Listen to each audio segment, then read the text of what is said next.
सभी दोस्तों को मेरा प्यार भरा नमस्कार और मैं आपका चंदा मामा आपको स्वागत करता हूं अपने चैनल आई एम चंदा मामा पर। और आज हम देखने जा रहे हैं एक नई कहानी जिसका नाम है अचूक वाणी। तो चलिए चलते हैं कहानी की ओर। हरि और गिरी दोनों युवक हैं, दोनों पड़ोसी भी हैं और दोनों बेरोजगार भी, परंतु दोनों का व्यवहार शैली में आकाश पाताल का अंतर है। हरि घर में माँ की मदद करता है और पिता का बाहर का काम भी निपटाता है। गांव के लोगों के साथ शिष्टापूर्वक पेश आता है। अपनी उम्र के युवकों के साथ भी उसका बर्ताव बड़ा ही दोस्ताना होता है। सब के सब हरि की प्रशंसा करते हुए थकते नहीं हैं। सब माँ बाप यही कहते हैं कि बेटा हरि जैसा हो।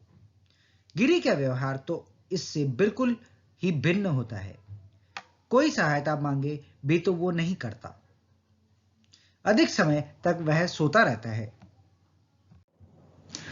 अधिक समय तक वह सोता रहता है, बड़ों का आदर नहीं करता। जब देखो अनावश्यक ही किसी न किसी से झगड़ा मोल लेता है। सब गिरी की भर्त्सना करते हैं। सब माँ बाप यही कहते हैं कि गिरी जैसा बेटा किसी को ना हो। गिरी बखूबी जानता है कि वह बदनाम है, पर वह यह मानने के लिए तैयार नहीं कि इसका कारण उसकी व्यवहार शैली है। वह सबसे यही कहता है कि हरि की वजह से ही वो बदनाम है। वह हरि को गालियां देता रहता है और उसके अनर्थ की कामना करता है।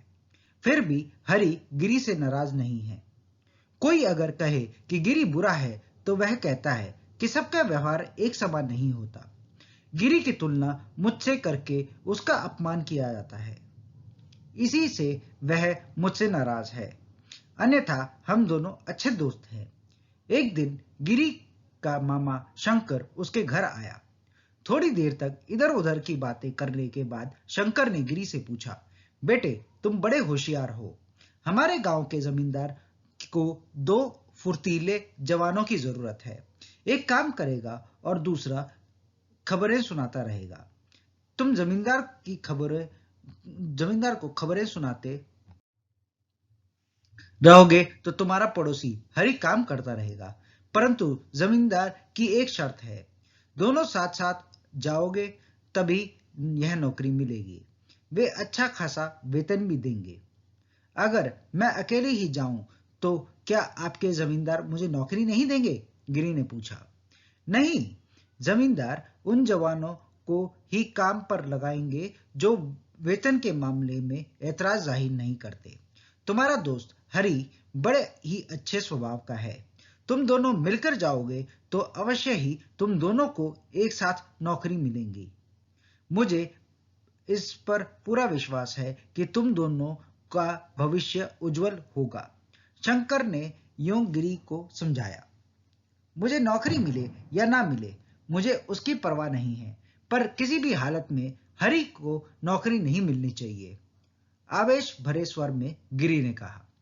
हरि तो बहुत अच्छा जवान है, तुम उससे इतना जलते क्यों हो? शंकर ने पूछा। उसका ख्याल है कि मेरे साथ उसकी तुलना करके सब लोग मुझे बुरा ठहराए, इसलिए मेरी तरक्की हो या ना हो उसकी तरक्की होनी नहीं चाहिए। शंकर को यह समझने में देर नहीं लगी कि गिरी ईर्ष्यालु है। उसने उसी दिन हरि से मिलकर पूरा विषय बताया और कहा, तुम दोनों के लिए यह सुनहरा अवसर है। किसी तरह तुम गिरी को समझा बुझाकर उसे मनाना।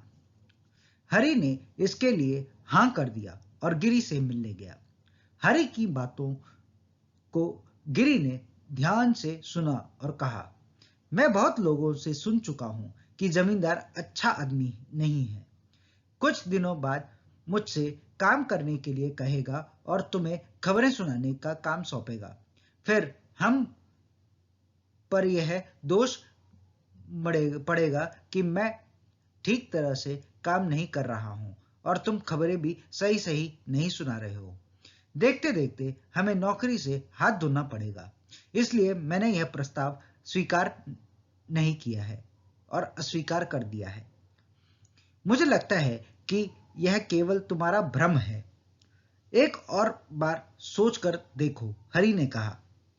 इस पर चिढ़ते हुए गिरी ने कहा, ठीक है, समझ लेना कि यह मेरा भ्रम है या मेरी कल्पना मात्र है, पर याद रखना मेरी वाणी अचूक है।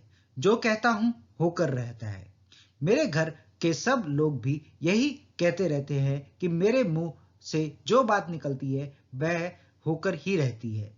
एक हफ्ता पहले मुझे पेयुष खाने की इच्छा हुई। मैंने कहा कि दूध फट गए तो अच्छा होगा। बस उस दिन का दूध फट गया। 3 दिन पहले माँ ने जोर डाला कि मैं पिछवाड़े के पौधों को पानी दूं, पर मेरे मुंह से निकल पड़ा कि बारिश हो तो अच्छा होगा। सचमुच ही जोर की बारिश हुई। अब मैंने कहा कि जमींदार दुष्ट है। मेरी यह बात भी सच निकलेगी। मेरी बात का विश्वास करना। तुम्हारी कल्पना सच है या नहीं यह तो मैं नहीं जानता, पर मुझे इस बात का दुख है कि नौकरी का मौका मेरे हाथ से फिसल गया। परेशान हरी ने कहा। मौका तो मेरे हाथ से भी फिसल गया। तुम्हारा यह समझना है कि मेरी वजह से तुमने अच्छा अवसर खो दिया, परंतु यह सच नहीं है। तुम्हें बहुत ही जल्द निकट भविष्य में इससे भी बेहतर मौका मिलेगा। तब इस मौके को खोने पर तुम चिंता के बदले बड़ा ही आनंद होगा। एक और बार जोर देकर कहता हूं, सुनो, मेरी वाणी अचूक है। मेरी बात होकर रहेगी।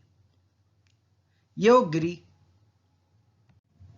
यों गिरी ने अपना उद्देश्य स्पष्ट रूप से बता दिया। सचमुच 4 ही दिनों में एक आश्चर्य भरी घटना हुई। हरि के दूर के रिश्तेदार केशव ने खबर भिजवाई थी कि वह उससे आकर मिले। केशव नगर में रहता था। समुद्री यात्रा करते हुए उसने अनेक प्रकार के व्यापार किए और बहुत बड़ी संपत्ति कमाई, पर उस बेचारे की कोई संतान नहीं थी। बूढ़ा हो जाने के कारण वह अपने ही घर में आराम कर रहा है। उसकी में इच्छा थी कि अपनी संपत्ति का उपयोग परोपकारी कार्यों के लिए करे। इसके लिए समर्थ और सुशील युवक की जरूरत है, तो किसी ने हरि का नाम सुझाया। वह चाहता है कि हरि को अपनी संपत्ति के चौथे हिस्से का हकदार बनाऊं, उसे अपने ही साथ रखूं और शेष संपत्ति का उपयोग उसके द्वारा परोपकार के लिए करूं। खबर मिलते ही हरि केशव से मिलने नगर गया। केशव को हरि बहुत अच्छा लगा। फिर कुछ समय बाद हरि अपना गांव आया और उसने उन सबको मूल्यवान भेंट दी जिन्होंने उसकी सहायता की थी। भेंट पाने वाले में माता पिता, भाई बहन, गुरु और मित्र थे, पर गिरी नहीं था। गिरी हरि से मिला और गर्व से कहने लगा, मेरी अचूक वाणी के कारण ही तुम इस उन्नत स्थिति पर पहुंच गए। लोग तो तुम्हारे अच्छे स्वभाव की तारीफ करते हुए थकते नहीं हैं, पर आश्चर्य की बात यह है कि तुमने मुझे बुला दिया और मुझे कोई भेंट नहीं दी। यह सुनते ही हरि ने अप्रसन्न स्वर में कहा, तुम चाहते थे कि मुझे नौकरी नहीं मिले, इसीलिए तुमने अपनी नौकरी का मौका भी हाथ से जाने दिया। वाणी अचूक होती हो तो इसके लिए हृदय का पवित्र और निर्मल होना नितांत आवश्यक है। वह तुम में है ही नहीं।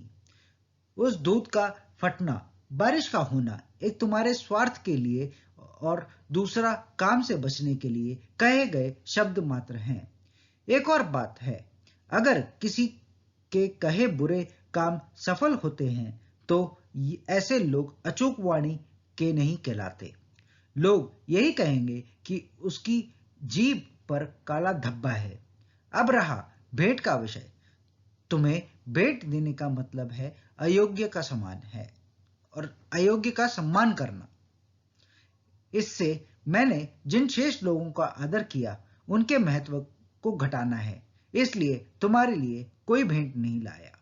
उसके इस उत्तर पर गिरी कुछ भी बोला नहीं और न ही बोल पाया और सिर झुकाकर वहां से चलता बना।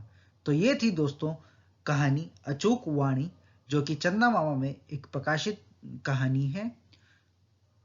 तो मिलते हैं अगले एपिसोड में एक नई कहानी के साथ। तब तक के लिए आपका चंदा मामा आपसे विदा लेता है। अगर आपने इस चैनल को सब्सक्राइब, लाइक, कमेंट और शेयर नहीं किया हो तो ज़रूर कीजिए ताकि आपको आगे की अपडेट्स मिलती रहें। तो धन्यवाद।